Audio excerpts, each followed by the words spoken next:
Hi, everybody. This is an update for the evening of May 15th.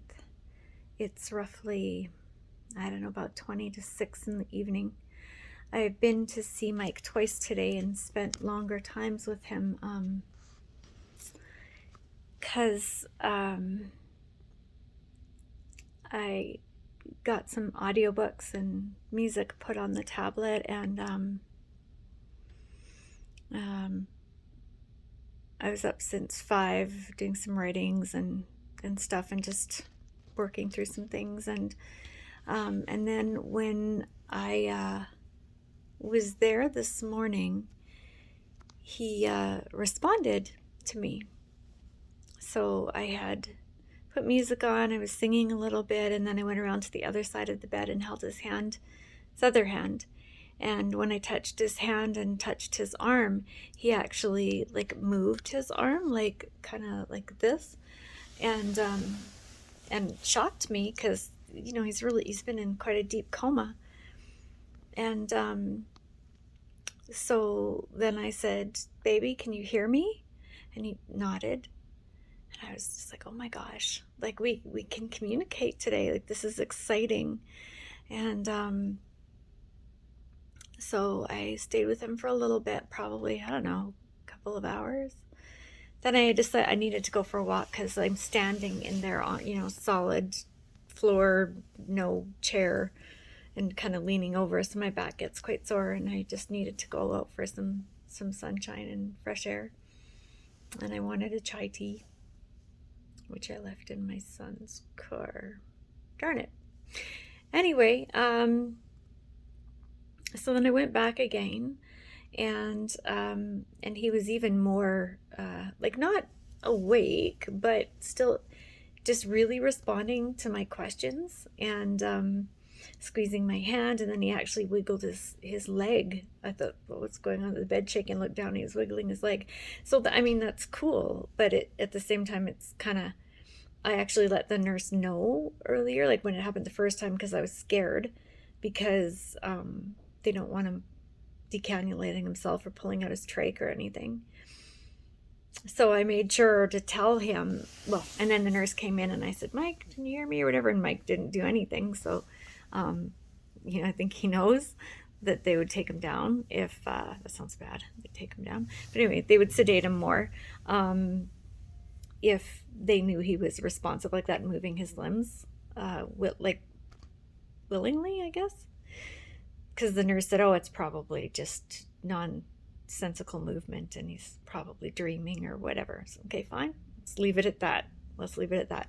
And I, made sure that to say to him, the issue with this is that you have to make sure that you don't be grabbing at your tubes. And he nodded, and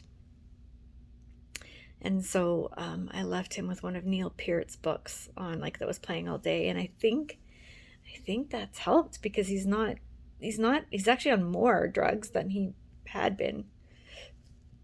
So I have no idea, but it feels so good, so amazing to, tell him I love him, and for him to nod that he knows, and to ask questions and get yes or no nods or eye blinks or hand squeezes. So sorry, I'm getting emotional. It just makes me, like, I have contact with him. So that's pretty great. So that being said, I really want to figure out how to get voice recordings from everyone, from whoever wants to say stuff to him, sing him a song, read him a poem, just wish him well, whatever. I don't know if there's voice recordings on Facebook Messenger. I haven't oddly been able to load Facebook Messenger on there. I didn't want to load Facebook, so maybe that's why. So I don't know what would be another one. I mean, a lot of people have WhatsApp, but a lot of people don't. And again, I don't know if you can do voice messages. I'm trying to think, another option I suppose would be to text me, but then I'd have to email those files to myself, and so that I could get them to the tablet, because I can't bring my phone into the room, but the tablet stays there. I don't know. I think Danny maybe mentioned one, or Logan.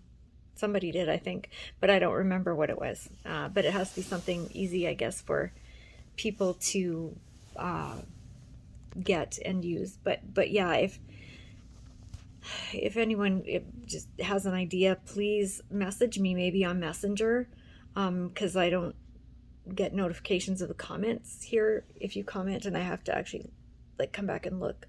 So maybe message me on Messenger, please, if you don't mind, because I really want him to start hearing all of your voices, and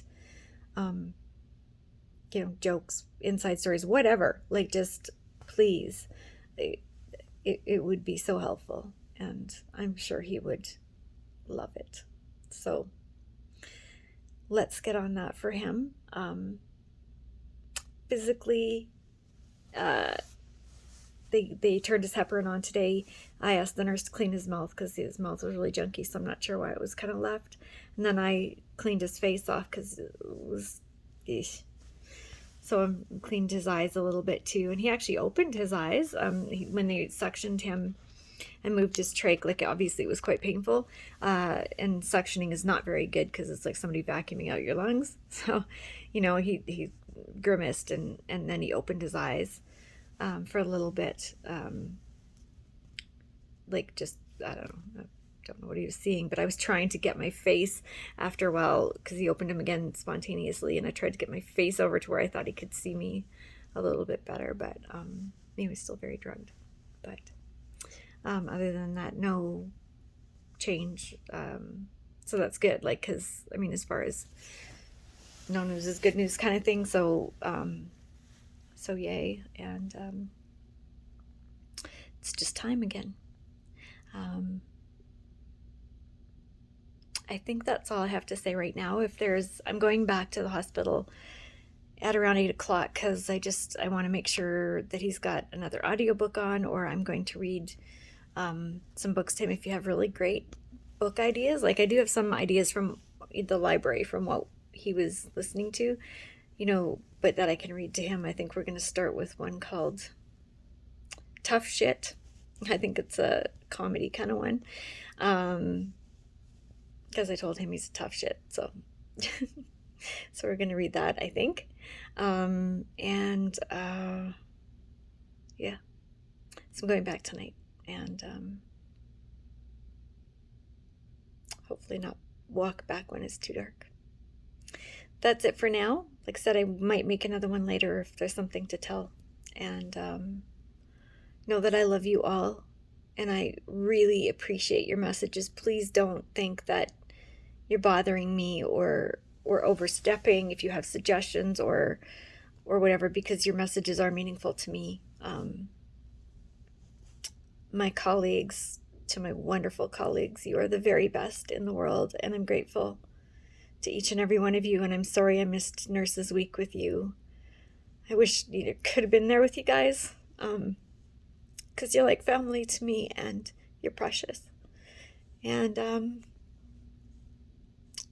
yeah, keep your loved ones close, hold them tight, and let them know that you love them.